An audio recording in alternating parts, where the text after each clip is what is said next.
Trump is signaling another defense spending surge. He floated a $1.5 trillion U.S. military budget for 2027 versus $901 billion approved for 2026. And even before anything becomes law, that kind of headline changes expectations fast. Now, Congress still has to approve budgets and politics can change, but markets don't wait for the final vote. They move on expectations, and expectations just shifted toward a higher spending path and faster production. So today I'm giving you 3 defense stocks I'd put at the top of the list if you want exposure to this theme. These aren't random, they're positioned where money tends to flow first: major prime contracts, strategic programs, and industrial capacity. Let's cut to the chase. Stock number 1 is Lockheed Martin, ticker LMT. You probably know what the company does, but you don't know how strong it is and just how much stronger it will get under the new defense budgets. Lockheed is the classic anchor name in U.S. defense, and the numbers show why it tends to be first in line when budgets rise. In its Q3 2025 results, Lockheed reported $18.6 billion in sales and $3.3 billion in free cash flow in just that quarter. Even more important for the long-term story, Lockheed reported a record backlog of $179 billion. That backlog is basically the queue of contracted work waiting to be built and delivered. Here's why that matters in a spending upcycle. When Washington wants faster readiness, it doesn't start from scratch. It expands what already works. A $179 billion backlog means Lockheed already has the pipeline, the relationships, and the manufacturing footprint tied to programs that can absorb more money. Moreover, this is not a retail-driven stock. The top institutional holders reported include State Street at about 14.8%, Vanguard about 9.2%, and BlackRock about 7.3% of shares outstanding. That tells you LMT is a core institutional holding across major funds. The company is also investing heavily in research and development, focusing on cutting-edge technologies like hypersonics, AI integration with Google Public Sector, and quantum computing hardware, which positions it for future defense needs. This is going to be one of the first companies that massive defense budget will go to. One more key detail. In 2025, Lockheed returned about $2.3 billion in dividends and about $2.3 billion in buybacks. If policy pressure shifts more capital toward production ramp-ups, that can change how investors think about near-term cash returns, but it can also support higher contract volume and longer runway.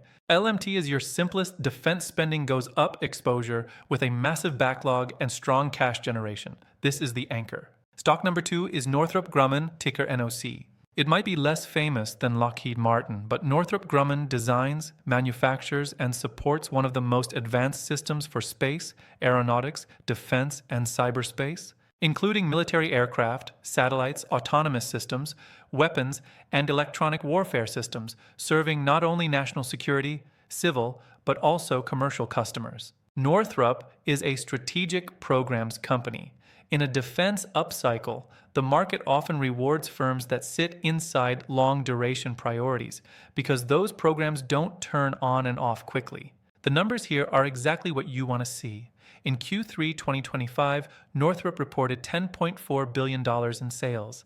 It also reported $12.2 billion in net awards for the quarter and a book-to-bill of 1.17, meaning it booked significantly more new work than it delivered in that period. Most importantly, Northrop reported $91.4 billion in backlog. That's multi-year visibility. Northrop also reported free cash flow of about $1.26 billion in that quarter and raised its 2025 adjusted EPS guidance range in its Q3 update.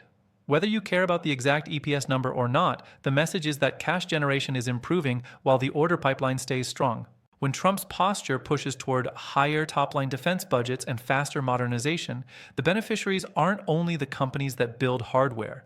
They're also the companies that build the systems that connect everything together: sensors, networks, integration, and program execution across large national priorities. That's a sweet spot for Northrop.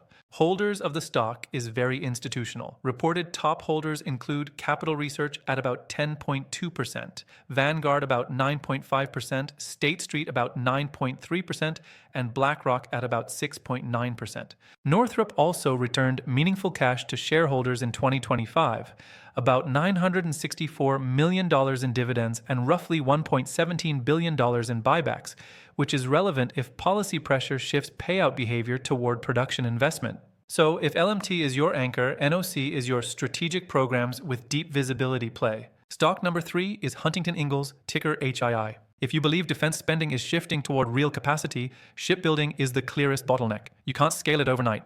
It's workforce, docks, suppliers, training, and throughput. That's exactly why it matters in a production-focused policy environment. Huntington Ingalls is America's largest military shipbuilder, designing, building, and maintaining complex naval ships like nuclear aircraft carriers and submarines for the U.S. Navy, plus amphibious warships for the Navy and Coast Guard. HII's numbers show why it's a pure play on that constraint. In Q3 2025, HII reported record quarterly revenue of $3.2 billion and net earnings of $145 million. It also reported total backlog of $55.7 billion as of September 30th, 2025. And here's a detail that investors often miss. In its filing, HII indicated it expects to recognize about 30% of remaining performance obligations as revenue through 2026, another 30% through 2028, with the rest later. That's basically a roadmap of multi-year work already sold. Now connect this to policy. If the theme is higher spending plus faster readiness, money tends to move towards strengthening the industrial base. That includes supply chain stabilization, workforce investments, and higher throughput. Those are the exact levers that support HII's long-term execution. HII is also institutionally dominated. Reported top holders include Vanguard about 12.4%, BlackRock about 8.1%, Fidelity around 7.4%, and State Street around 7.2%. So here's the clean takeaway. If you want defense exposure with a spending and production tailwind, Lockheed is the backlog-heavy prime anchor, Northrop is the strategic program's visibility play, and Huntington Ingalls is the industrial-based capacity bet. Defense stocks can still move with the broader market, and budgets still require Congress. But if the spending path and production pressure really do shift higher, these three names are positioned where money tends to concentrate first. Thanks for watching.